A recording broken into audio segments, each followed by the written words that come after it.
Good morning. This is Ron. It is Sunday, April the 15th. Welcome to Story Time.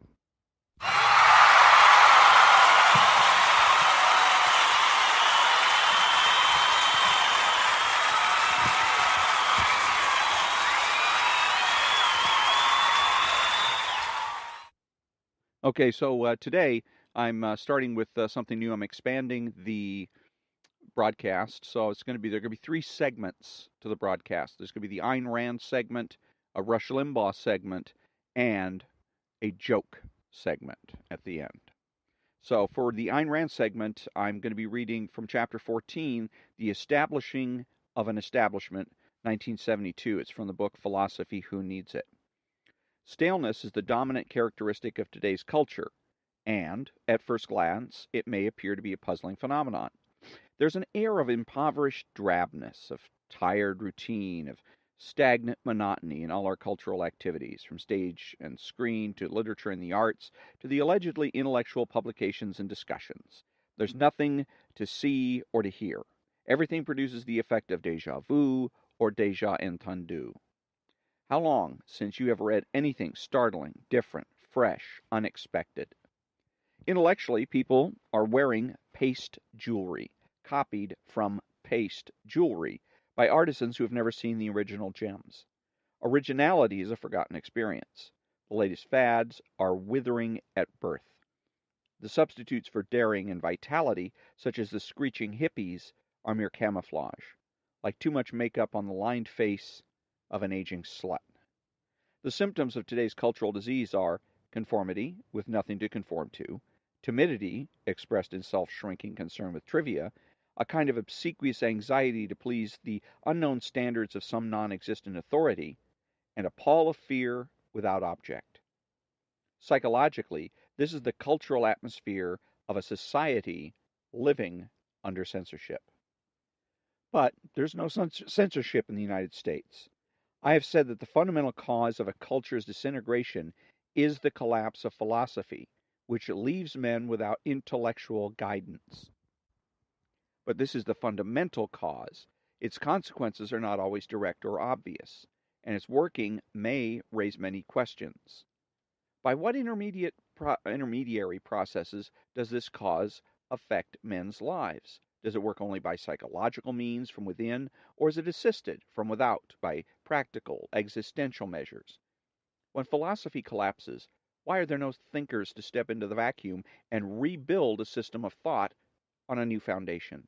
Since there was no philosophical unanimity, why did the collapse of falsehoods paralyze the men who never believed them? Why do the falsehoods linger on, unchallenged, like a cloud of dust over the rubble?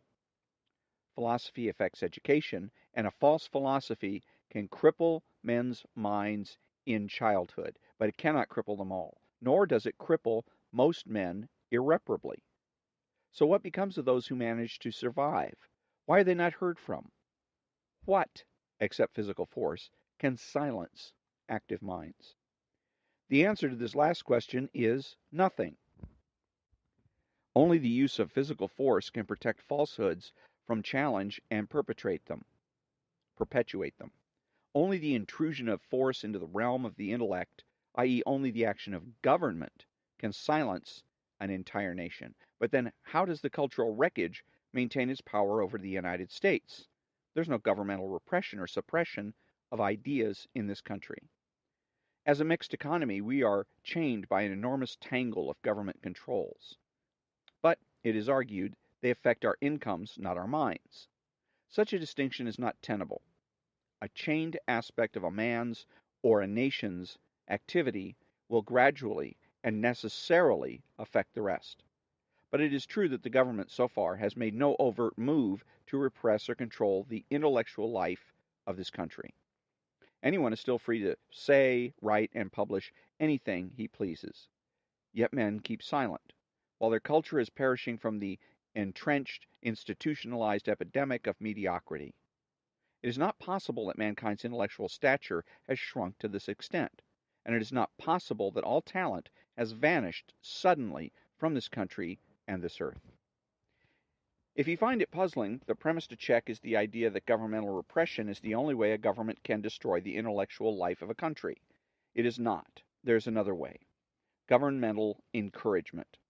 Governmental encouragement does not order men to believe that the false is true. It merely makes them indifferent to the issue of truth or falsehood. Bearing this preface in mind, let's consider an example of the methods, processes, and results of that policy.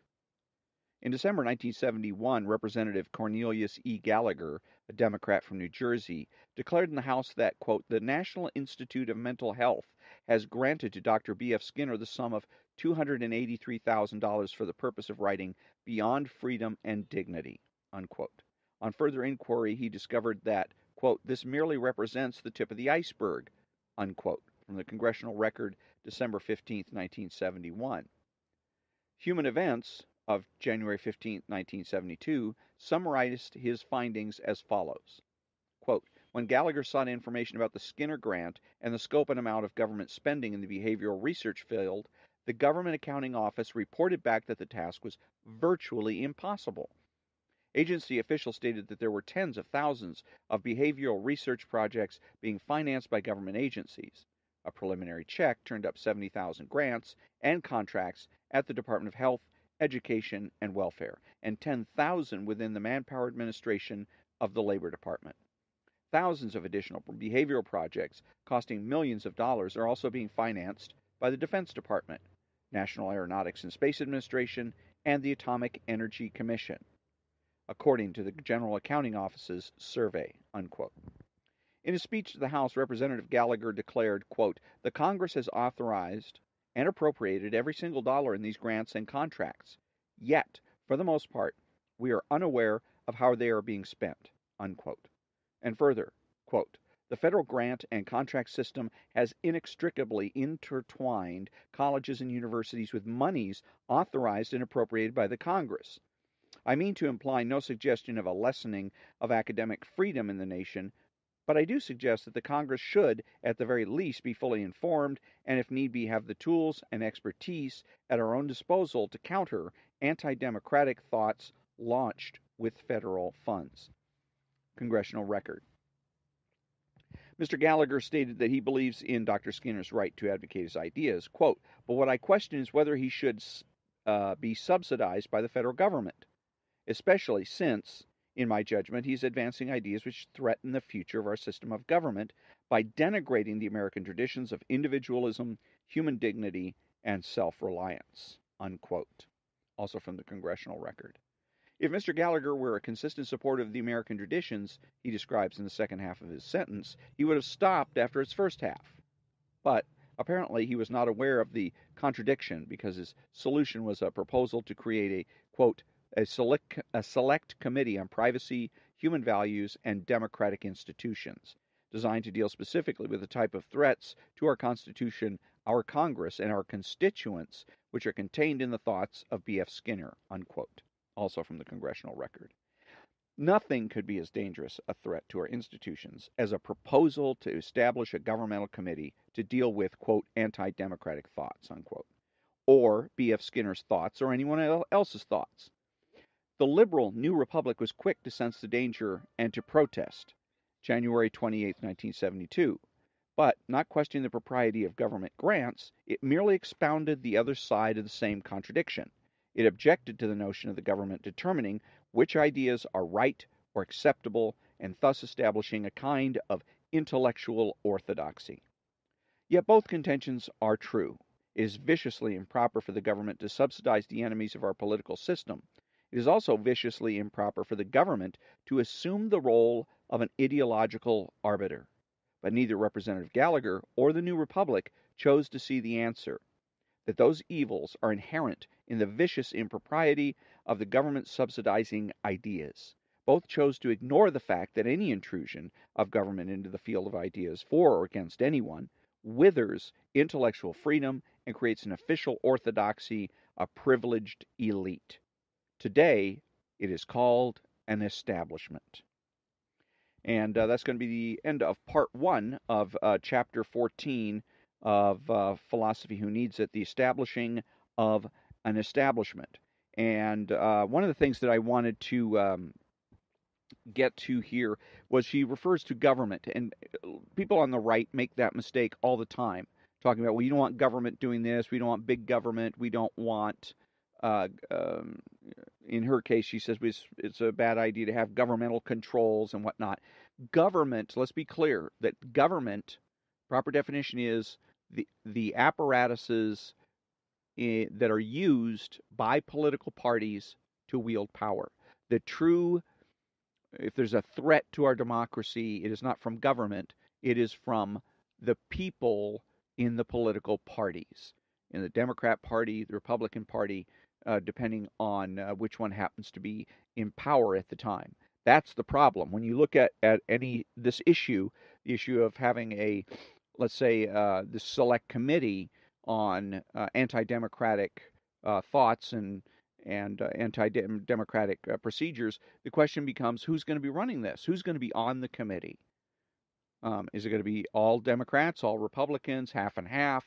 And what is it that they're likely to do? Are they likely to do what's best for the country as a whole, or are they going to do merely what is best for their political parties primarily, and secondarily address issues and concerns of what's good for the country? I would think that if they were really interested in what's good for the country, then they would, as Ayn Rand said, is start cutting out grants, cutting them down or cutting them out, and limiting grants to, say, searches for cancer or something of that nature, rather than having people like B.F. Skinner be able to go out and get a grant and promote his idea with the money given to him by the political parties. Because it looks then like an endorsement by the Democrats and the Republicans of his particular ideas.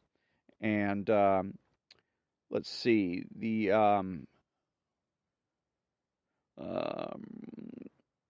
oh, and then it's about the establishment and how then the establishment is then the one that is going to enforce basically an orthodoxy. I think that's her point, where she's saying instead of having actual repression where people are punished for expressing certain views, as they are in certain situations today, allegedly on eBay, uh, Republicans have a harder time being able to post and have their followers get the messages and the posts that they put up than Democrats, for instance.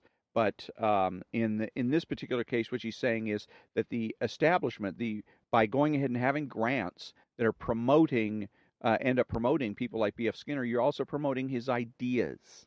And the only way then you can, the average individual can counter those ideas, allegedly, is by um, uh, also then having to either get a grant and or know somebody in government so that you can get the same leg up that Mr. Skinner did. And the idea is that if without the grants, without the money dedicated by the political parties, B.F. Skinner's ideas, he probably never would have been able to write the book, and certainly would have never been able to probably never be able to get it published anyhow. So um, that's that for this particular part one of chapter 14, is the establishing of an establishment. And when I come back, I will be reading a little bit of and critiquing Rush Limbaugh.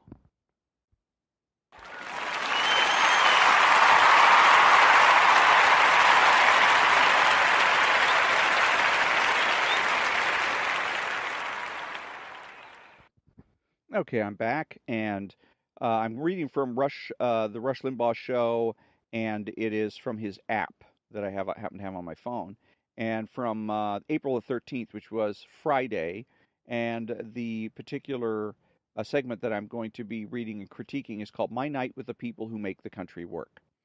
So, Rush. Well, here we go, folks. Game on. Same old, same formula. So the bad guys put out a book that excoriates, impugns, defames the president. The drive-by media pick it all up and promote it, trying to make it look like everybody in the country agrees with it. And we have to come in here and once again unpack it all and tell people what's actually true and what's really going on. And the cycle just keeps repeating. Johnny Donovan. And now from sunny South Florida, it's Open Line Friday. Rush. It's become a formula. It's become predictable. Bad guys write a book, bad guys go on TV, drive-bys circle the wagons, amplify, lie, distort, whatever. We've got to spend all of our time defending the garbage, all in a supposed battle for the hearts and minds of the American voter. And so we're here, and that's what's on the agenda. It's great to have you with us. Open Line Friday, when we go to the phones, anything you want to talk about, have at it. Telephone number 800-282-2882 and the email address lrushbo@eibnet.us. If you note that I sound somewhat frustrated, you would not be incorrect, because none of this is news. All of us are caught up in the middle of a never-ending political agendas, but it's disguised as news. We're being told that this is news. This is earth-shattering, breaking news. Why, we had no idea this was coming, and that's not all what any of this is. This is all pre-packaged. It's all pre-planned. And so what I wanted to say here for a couple of things is he's frustrated, and he should be frustrated, but not so much because of the left, but because of himself. Ayn Rand discovered or learned that there are some statements that are called arbitrary statements. And what people do is they make certain types of accusations or allegations, but they do so without the benefit of any facts, and they do it without the benefit of logic. And it's usually what the left is, and it's usually the left that's doing this, although people on the right are taking up the using this technique as well. But the left, who want to bait the right into wearing themselves out, making arguments that are not only unnecessary, but counterproductive. My example always is if somebody called Rush Limbaugh a racist. Okay, Rush Limbaugh is a racist. Well, Rush Limbaugh would be out there defending himself. Well, I'm no racist. I'm not a member of the Ku Klux Klan. I have black friends. I've hired black employees. Blah blah blah blah. And at the end of his little defense, all he does is make himself sound like a racist who's trying to get away with something. Okay, because all arbitrary statements, since they're not proven, then they put the person that responds in the position of having to prove a negative. In the case of racism and Rush Limbaugh, Rush is now trying to prove that he's not a racist. It's not his burden. The burden is on the people that want to make Rush Limbaugh out or anyone else out to be a racist. So if the left says, well, we know Rush Limbaugh is a racist because we have pictures of him at a KKK rally, or we have pictures of him at a American Nazi Party rally, or we have a document from him that is very racist, that declares that people that aren't white are inferior, automatically inferior to whites, and that kind of thing. Now we're dealing with an issue of fact, and Rush Limbaugh could defend himself because he can then come out and say, demand the production of those documents. He can also then demand the production of the photographs. He can also defend himself by demanding the knowledge of what date and time that these events supposedly occurred, and be able to defend himself by showing that he was, in the case of, let's say, the KKK rally, he was somewhere else. He had an appointment. He was on a golf course. He was doing something else at that particular time. So therefore, that particular piece of, quote, evidence, unquote, is false. And so therefore, the entire claim is false. And what you're supposed to do with an arbitrary statement, and again, Ayn Rand discovered this or learned this, is ignore it. The only thing that Rush Limbaugh should be doing with arbitrary statements is acknowledging that they're arbitrary. He should be saying, this statement put out by the left is arbitrary, and I'm going to ignore it and move along and go on to something else. That way, he doesn't waste his time, like he says, over and over and over and over again, trying to win the hearts and minds of Americans. Stick to the issues that require defense, in which the left has actually put up some kind of evidence or proof, or alleged evidence or proof. Spend your time on that. Do not waste your time on arbitrary statements. And a lot of what's coming out with James Comey's book is simply arbitrary statements. It's just basically James Comey's opinion, or his idea, or his statement of what it is that allegedly occurred or was said at a particular place and time, and in the presence of another particular individual, usually Donald Trump. It's also he makes arbitrary allegations to the effect that Donald Trump is a mafia boss. Okay, well, what's your definition of a mafia boss? And what evidence do you have that Donald Trump fits that? No answer to either one of those things. It's an arbitrary allegation and it needs to be ignored. It should be ignored, I might say, not only by Rush Limbaugh, but by President Trump as well. Because again, if you go ahead and try to refute arbitrary claims, all you end up doing is making yourself look bad. Stop it. And in the case of Rush Limbaugh, he's not only making himself look bad, he makes all his followers look bad. Okay. So, um, that's one thing that I wanted to cover here. And let's see what else did he have going here. The earth-shattering breaking news. We had no idea. It's all pre-packaged and pre-planned. It's all caught up in the middle of never-ending political agendas, but it's disguised as news. The news agencies think of themselves as not just news agencies. That's the biggest difference between news people and news agencies today and the news agencies as when I was growing up. The Walter Cronkites. Okay, Walter Cronkite knew he was a newsman. He was no more, no less. Okay, and he knew what his job was to go out and get the news and to show no fear or favor in doing that and bringing the news to the American people. We were also, in those days, the news was nonprofit. Okay, the networks as a service, as a public service to the American people would take a loss on the news. But what made that important was that then the news people had maximum amount of integrity. They weren't doing things to make a profit. They're doing things to maximize their integrity, their credibility, and their influence. So, like I said, back in those days with Walter Cronkite, you had the situation where they knew they were news people, and that's it. Today, news people think that they are reality shapers. See, they don't see themselves as just going out and saying, okay, what's happening out there? So I'm going to go find out what it is, write it down, film it, and then edit it and present it to the viewers just to let them know what's going on. No, no, no.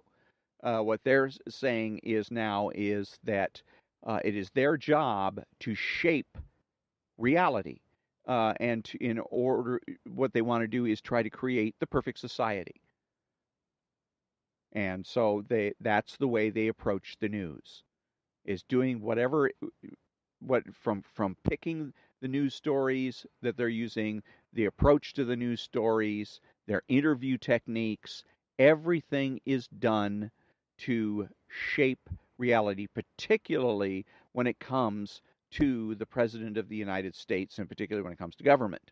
The president is a very powerful person, and they want to be able to have him be not a powerful person in his own right, but they want him to be able to be easily manipulated by the news departments so that, again, that they can shape his presidency. They can actually direct his presidency and basically make him do whatever it is that the news people want him to do. Again, for the idea of reality shaping and trying to create a more perfect society. Also, I'm sure they believe that it's more democratic that way, to have one guy or woman in charge of one of the most powerful institutions on earth seems hardly democratic. That it's much better to have that power spread out over a dozen or a couple of dozen people than have it centralized in just one person. So that's, again, you got to understand that when you're hearing, when the news media are presenting what they call news. It's not news, it is reality shaping. Donald Trump, the President Trump, knows. Okay, he's a unconscious competent when it comes to this. He knows that they're playing psychological games because that's the way they get their reality shaping done, is with psychological tools and techniques, and he knows that, and that's why he's a threat to the news departments. That's why they are so hell bent on they want him to do one of two things: either conform, submit to their authority, submit to their reality shaping, or get out of office. So they can put somebody else in there that can be easily manipulated, bullied, and intimidated. So far, President Trump seems to be holding his own. And so that's about the end of my little critique of Rush Limbaugh's segment from Friday, April the 13th, called My Night with the People Who Make the Country Work. And basically, he goes on in this article to talk about he was at a dinner for the Marine Corps and law enforcement to celebrate Marine Corps and law enforcement and to raise funds for various institutions that help wounded warriors and other people in law enforcement. So, when I come back, I'm going to be into section 3 or part 3 of this broadcast, and that's going to be reading from the New York City Cab Driver's Joke Book.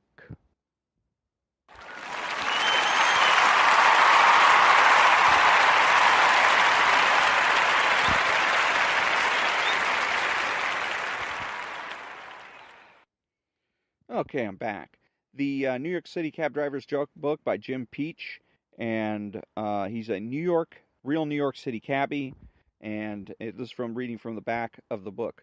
He's heard them all, from business people, unemployed laborers, Wall Street lawyers, prostitutes, writers, tourists, drug dealers, and lovers, all from the back seat of his cab as he makes his way around New York City.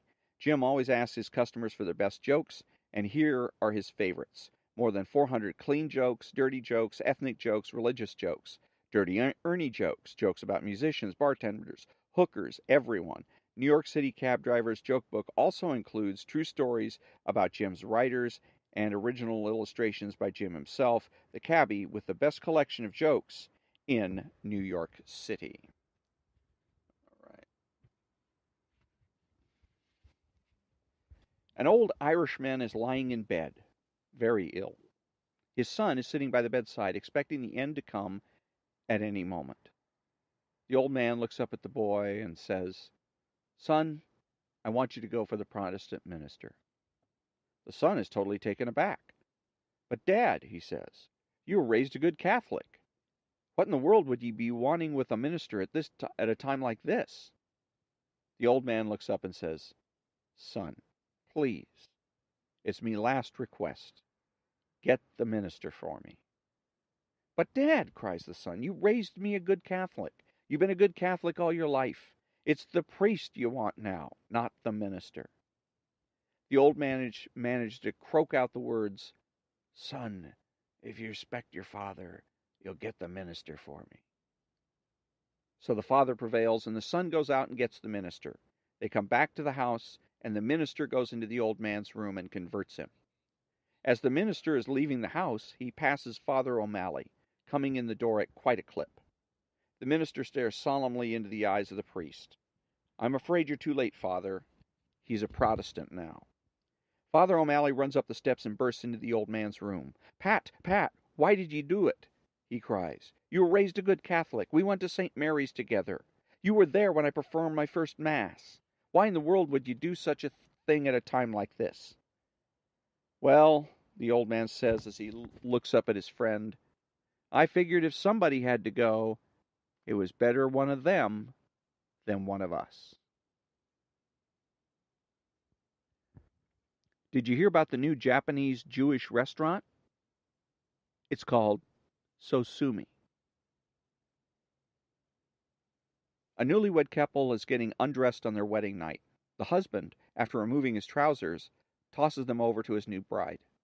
"Put those on," he says. The wife looks at him curiously. "What did you say?" "Go ahead, put them on," he says. "Well, okay," she replies, and puts the trousers on. However, even after fastening the belt, they're still too large for her, and they just fall around her ankles. "I can't wear these," she says. The husband looks at her. "All right," he says. "Now just remember that. I'm the one who wears the pants in this family, and don't you forget it." So the wife slips off her panties and throws them to her husband. "Put those on," she says. "What? What are you talking about?" he asks. "Go ahead," says the bride. "You made me do it. Now go ahead and put those on."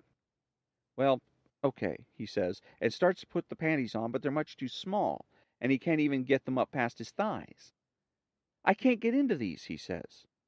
The bride looks at him and says, That's right, and you're not going to either until you change your attitude. And that'll be it for today for this episode of Story Time. And we'll have another episode tomorrow. And until then, thank you very much for joining me. Have a great day.